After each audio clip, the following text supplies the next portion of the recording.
Selamat siang untuk kita semua. Kami dari kelompok 4 akan mempresentasikan hasil diskusi kami yang berjudul tentang konsep pengelolaan sumber daya tanah dan air.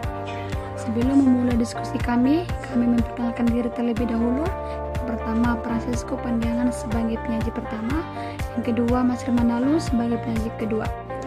Baiklah, kepada penyaji pertama, Francesco Pandiangan, kami persilakan. Saya akan menjelaskan tentang sumber daya tanah. Sumber daya tanah merupakan sumber daya alam yang sangat diperlukan untuk kelangsungan hidup manusia. Karena tanah merupakan masukan yang diperlukan untuk setiap aktivitas manusia seperti pemukiman, pertanian, daerah industri, jalan, dan sebagainya. Pemanfaatan sumber daya tanah untuk berbagai penggunaan bertujuan untuk menghasilkan barang-barang pemuas kebutuhan manusia yang terus meningkat. Akibat mengejar kebutuhan manusia yang terus meningkat, maka pemanfaatan tanah seringkali kurang bijaksana sehingga menurunkan persediaan tanah yang berkualitas tinggi. Kegiatan manusia yang dapat mengakibatkan menurunkan kualitas tanah seperti penyalahgunaan tanah pertanian, kehilangan lahan pertanian, pencemaran tanah pertanian. Kerusakan tanah juga dapat terjadi karena fenomena alam seperti erosi, abrasi, banjir, dan lain-lain. Proses pembentukan tanah dapat terjadi dengan dua cara. Yang pertama, pelapukan mekanis terjadi apabila batuan berubah menjadi fragmen yang lebih kecil tanpa terjadi suatu perubahan kimiawi dengan faktor yang mempengaruhi iklim, eksfoliasi, erosi, abrasi, serta kegiatan organik. Yang kedua itu pelapukan kimiawi. Pelapukan kimiawi meliputi perubahan mineral batuan menjadi senyawa mineral yang baru dengan proses terjadinya seperti oksidasi, larutan, dan pelarut.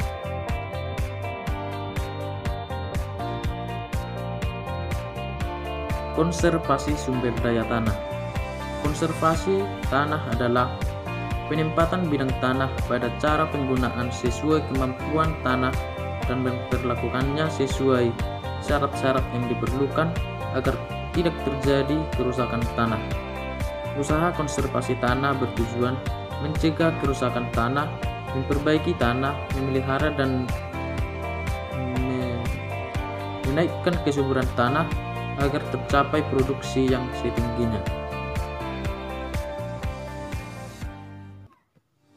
Aspek ekonomi sumber daya tanah.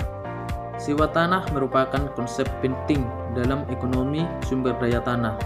Sewa tanah dapat dibedakan menjadi dua. Yang pertama, sewa tanah atau kontraten atau pembayaran dari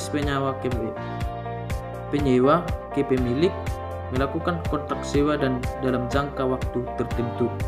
Yang kedua, keuntungan usaha merupakan surplus pendapatan di atas biaya produksi atau harga input yang memungkinkan faktor produksi tanah dapat dimanfaatkan dalam proses produksi.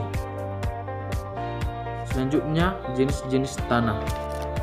Jenis-jenis tanah dapat dibedakan menjadi 6 bagian. Yang pertama, glisol, yang kedua, aluvial, yang ketiga, gambut, yang keempat, rotselik, yang kelima, kambisol, yang keenam, tanah order andisol. Baiklah, saya akan melanjutkan hasil presentasi kami yang berjudul tentang konsep pengelolaan sumber daya air. Yang pertama, ada pengertian sumber daya air. Sumber daya air adalah sumber daya yang berupa air yang digunakan untuk memenuhi kehidupan manusia. Kegunaan air ini juga dapat meliputi di bidang pertanian, industri, rekreasi, dan juga kebutuhan rumah tangga lainnya. Yang kedua, aliran sungai di bawah tanah. Aliran sungai di bawah tanah adalah sungai yang mengalir sebagian atau seluruhnya yang ada di bawah permukaan tanah. Ketiga adalah air tanah. Air tanah ini air yang terletak di antara pori-pori tanah tanah dan bebatuan dalam. Desalinasi. Desalinasi ini adalah proses buatan untuk mengubah air asin menjadi air tawar. Yang kelima adalah air beku.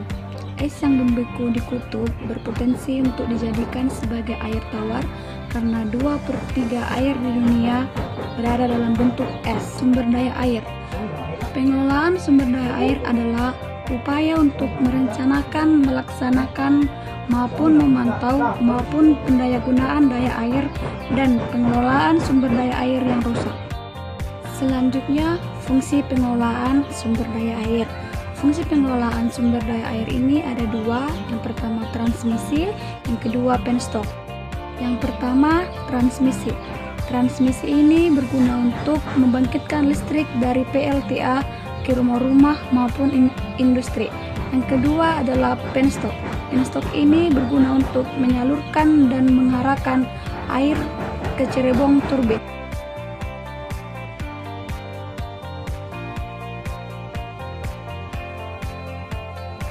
Baiklah, sekian dari kelompok 4. Semoga ilmu yang kita dapat hari ini bermanfaat untuk kita kelak. Kami dari kelompok 4 mengucapkan terima kasih.